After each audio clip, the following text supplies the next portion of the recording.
નમસ્કાર દર્શક મિત્રો, એચડી ન્યૂઝમાં આપનું હાર્દિક સ્વાગત છે। હું છું આપની સાથે આરડી વાઘેલા। જોઈએ આજના મુખ્ય સમાચાર। વડાપ્રધાનશ્રીના સફળ નેતૃત્વના 12 વર્ષ પૂર્ણ થયાના અવસરે ભરૂચ જિલ્લા વહીવટીતંત્ર દ્વારા વિકાસ ગાથાના વિવિધ આયામોની મુલાકાત યોજાઈ। અંકલેશ્વર તાલુકા પંચાયત પ્રમુખશ્રી અને મહાનુભાવોની ગરિમામય ઉપસ્થિતિમાં પરિવર્તનની ગાથા ઉજાગર કરતી પ્રગતિપથ યાત્રા યોજાઈ। ભરૂચ ગુરુવાર પ્રધાનમંત્રી શ્રી નરેન્દ્રભાઈ મોદીના સફળ નેતૃત્વના 12 વર્ષ પૂર્ણ થયાના અવસરે 12 વર્ષ વિશ્વાસના વિકાસના અને જનકલ્યાણના થીમ હેઠળ ભરૂચ જિલ્લામાં પ્રગતિપથ યાત્રાનું આયોજન કરવામાં આવ્યું હતું।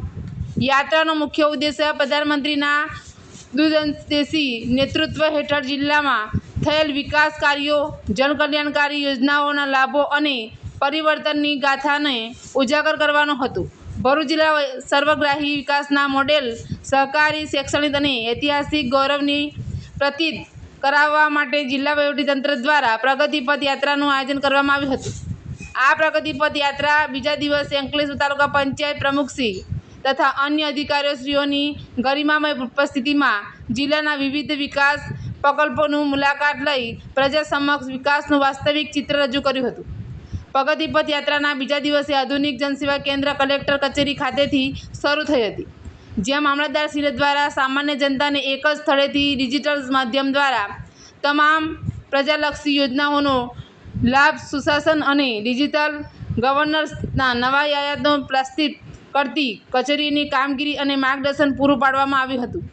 બાદમાં ડીવાયએસપી કચેરી ખાતે command area and control centre Netram headquarter મુલાકાત યોજવામાં આવી હતી, જેની ભરૂચ શહેરની સુરક્ષા વ્યવસ્થા અને વિશ્વાસ પ્રોજેક્ટ અંતર્ગત પોલીસની કાર્યક્ષમતા બાબતે વિગતે ચર્ચા કરવામાં આવી હતી।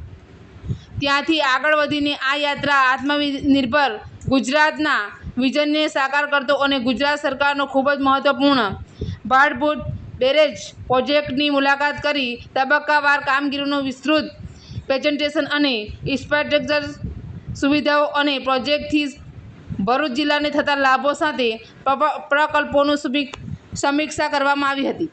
ત્યારબાદ ઔદ્યોગિક હબ દહેજ ખાતે સ્થાપિત આધુનિક ડિસેલિનેશન પ્લાન્ટની મુલાકાત લેવામાં આવી હતી અને બીજા દિવસના અંતિમ ચરણમાં વાગરા તાલુકાના અખોડ ખાતે પ્લાસ્ટિક વેસ્ટ મેનેજમેન્ટ યુનિટના લાભ અને તેની કાર્ય પદ્ધતિનું નિરીક્ષણ કરવામાં આવ્યું હતું। આ અવસરે તાલુકા પંચાયત ઉપપ્રમુખશ્રી, જિલ્લા પંચાયત ઉપપ્રમુખશ્રી સહિત પદાધિકારીઓ અને ઉચ્ચ અધિકારીઓ અને જનપ્રતિનિધિઓ અને નગરજનો ઉપસ્થિત રહ્યા હતા। એચડી ન્યૂઝ સાથે રિપોર્ટ રાકેશ પાઠક, ભરૂચ।